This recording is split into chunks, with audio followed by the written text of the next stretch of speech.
पुढे पाहूयात. पुणे महानगरपालिका निवडणुकीआधी पुण्यामध्ये कॉफी टेबल बुकवरून भाजप आणि राष्ट्रवादी काँग्रेस आमने-सामने आलेत.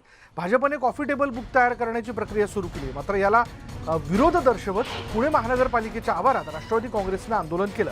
पालिकेच्या तिजोरीत खडखडाट असताना भाजप फक्त चमकोगिरीसाठी तब्बल 30 लाख खर्चून कॉफी टेबल बुक छापत असल्याचा आरोप राष्ट्रवादीने केला. त्यामुळे आता कॉफी टेबल बुकवरून पुण्यात राजकारण पेटण्याची शक्यता आहे. कुठल्याही प्रकारचं चांगलं काम केलेलं नाही. हे करत असताना ही जी काय ऍसेट आहे आता जे कॉफी टेबल बुक अहवाल जो असतो तो एक वाचून फेकला जातो. कॉफी टेबल बुक हे काही वर्ष राहतं. पुढच्या पिढीला अशा प्रकारचं एक प्रकारची अपयशाची कबुली, मेलेल्या माणसांचं राजकीय केलेलं भांडवल ही ओळख पुढच्या पिढीपर्यंत जाऊ नये आणि एकूणच परराज्यात आणि परदेशात जाऊ नये अशा प्रकारची आमची अपेक्षा आहे. त्याचबरोबर या कॉफी टेबल बुकच्या माध्यमातून आपल्या म्हणजे जे काय आजूबाजूला असणारी चमचे मंडळी आहेत, जी भाजपची असेल, आरएसएस असेल, त्यांच्या मंडळींना काम देऊन याच्यामध्ये भ्रष्टाचार करण्याला सुद्धा आमचा विरोध आहे. म्हणून हे टेंडर रद्द करावं आणि 39 लाख रुपयामध्ये 1000 प्रती छापून पुणेकरांच्या पैशावर डल्ला मारून दरोडा टाकून ज्यांनी कुणी हा प्रयत्न केला असेल त्यांच्यावर गुन्हे दाखल करण्यात यावेत या मागणीसाठी हे आंदोलन केलं. बोलूयात आमचे प्रतिनिधी चंद्रकांत पुंते पुन्हा एकदा आपल्या बरोबर आहेत. चंद्रकांत, तसं कॉफी टेबल बुक ही संकल्पना फार ठराविक वर्गामध्ये ठाऊक आहे, सर्वसामान्य माणसाला ती फारशी ठाऊक नाही. पण या कॉफी टेबल बुकवरनं का वादंग निर्माण झालाय? विशाल, हे निव्वळ राजकारण आहे दोन्ही पक्षांमधलं, सत्ताधारी आणि भाजपमधलं. कारण कॉफी टेबल बुक हे जे आता माजी महापौर प्रशांत जगताप बोले यांनी यांच्या काळात काढलेलं होतं, पण ते पुण्याचे माइलस्टोन असा तो आहे, म्हणजे कायमस्वरूपी असं ते कॉफी टेबल बुक होतं. आणि आता भाजपने काय केलं, त्यांच्या काळाचे हे झाले, कोरोनाची पॅन्डेमिक येऊन गेले, आपल्याला माहिती आहे, प्रचंड म्हणजे जवळपास 9000 लोक गेले. मग त्या काळात पुणेकरांनी किंवा प्रशासनाने कसा सामना केला त्याचं कुठेतरी एक डिजिटलायझेशन डॉक्युमेंटेशन असावं, पुस्तक स्वरूपात ते असावं, पुढच्या पिढीला कळावं.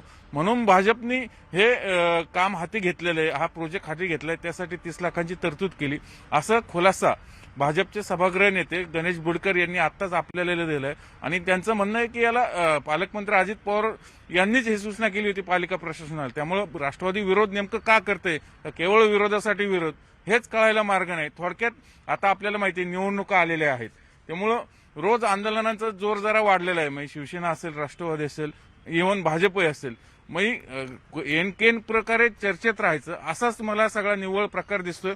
राहिला प्रश्न उधळपट्टीचा, तर याच्यात निश्चित काही प्रमाणात आरोप हा होऊ शकतो की ही पैशाची उधळपट्टी आहे. पण भाजपला असं वाटतं की कुठेतरी याचं डॉक्युमेंटेशन राहिलं पाहिजे कोरोना पॅन्डेमिकचं, त्या काळात पुढच्या पिढीला कळलं पाहिजे, म्हणून हे आम्ही करतोय.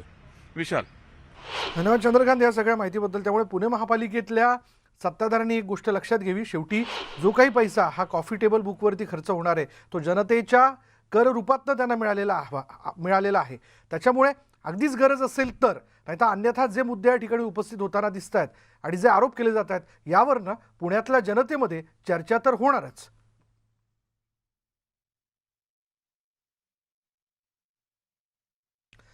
यानंतर पुढली बातमी आपण अशी बघूयात की अनिल देशमुख पोलिसांच्या बदल्यांसाठी यादी पाठवायचे असा एक महत्त्वाचा खुलासा एका जबाबातनं पुढे आलेला आहे. राज्याचे मुख्य आयुक्त सीताराम कुंटेंनी याविषयीची माहिती दिलेली आहे. देशमुख सचिव पालांडेंकडे याद्या सोपवायचे आणि देशमुखांच्या अधीन काम करत असल्यानं यादीला नाकारू शकत नव्हतो असं माजी मुख्य सचिव सीताराम कुंटेंनी म्हटलेलं आहे. 7 डिसेंबरला सीताराम कुंटेंचा ईडीकडे जबाब नोंदवण्यात आला आणि त्या जबाबातनं त्यांनी हा एक महत्त्वाचा खुलासा, धक्कादायक खुलासा जो आहे तो ईडीकडे केलेला आहे.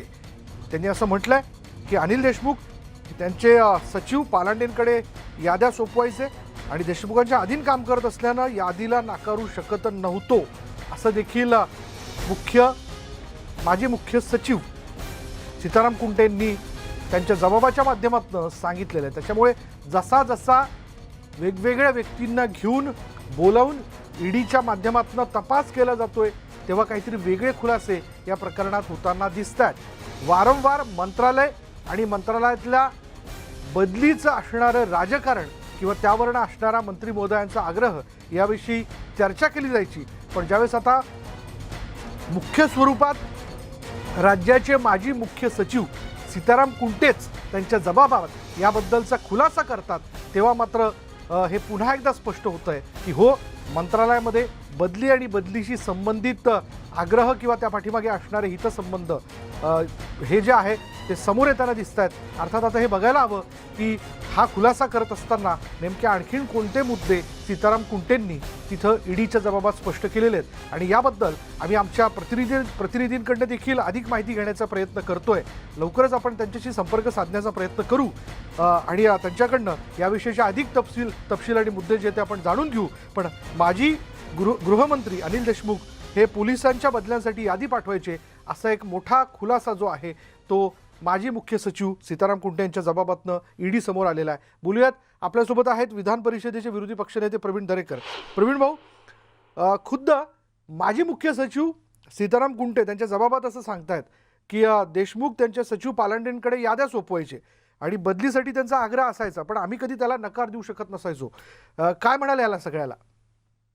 नाही, आम्ही जे त्यांच्यावर आरोप करत होतो किंवा जी सत्यस्थिती येत होती त्यावेळेला नाकानं कांदा सोलण्याचं काम ही लोक करत होती.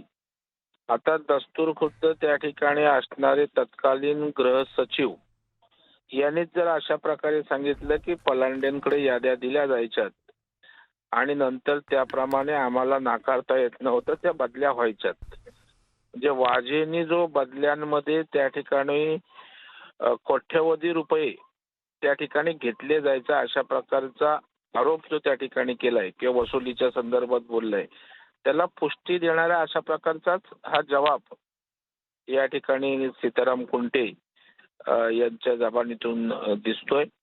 आणि एकंदर बदल्यांमध्ये कशा पद्धतीनं काम होत होतं, किती गृहमंत्र्यांचा त्या ठिकाणी हस्तक्षेप होता आणि सचिव पलांडेच्या मार्फत ते कसं इम्प्लिमेंट होतं, मला वाटतं हेच जर जबाब त्या ठिकाणी दिला असेल तर सत्यस्थिती त्या ठिकाणी समोर येते.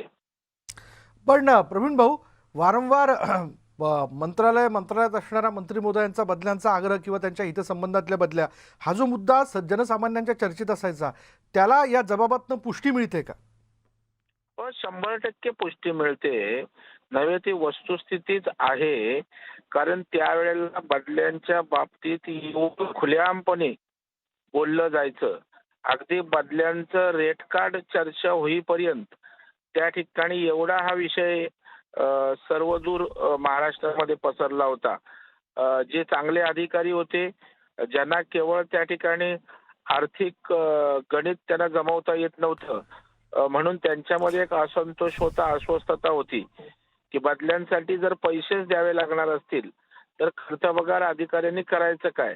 आणि एकंदर पोलीस प्रशासनाच्या कार्यक्षमतेविषयीच त्याच्यामुळे परिणाम होत होता.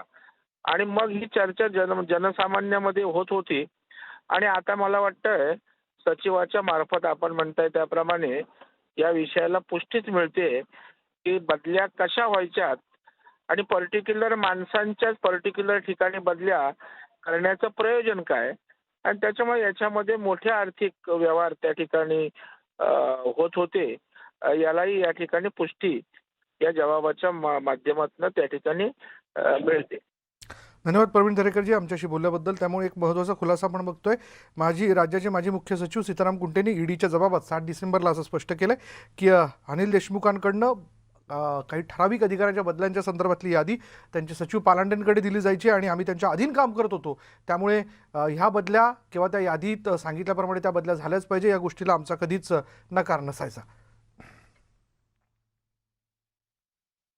त्यामुळे ही एक महत्त्वाची बातमी आपण बघतोय की 7 डिसेंबरला राज्याचे माजी मुख्य सचिव सीताराम कुंटे यांनी जो काही जबाब दिला किंवा त्यांना त्या संदर्भात जे काही प्रश्न विचारण्यात आले त्यावरनं एक महत्त्वाचा खुलासा त्यांनी त्याच्या जबाबातनं केला आहे. तो म्हणजे असा की राज्याचे माजी गृहमंत्री बदल्यांसाठी एक याद्या पाठवायचे आणि मग ती यादी जी होती ती सचिव पालांडेंकडे दिली जायची आणि पालांडेंच्या माध्यमातून ती यादी जी आहे ती इम्प्लिमेंट करण्याच्या संदर्भात त्यांचा आग्रह असायचा, असं त्यांनी स्पष्ट केलेलं आहे.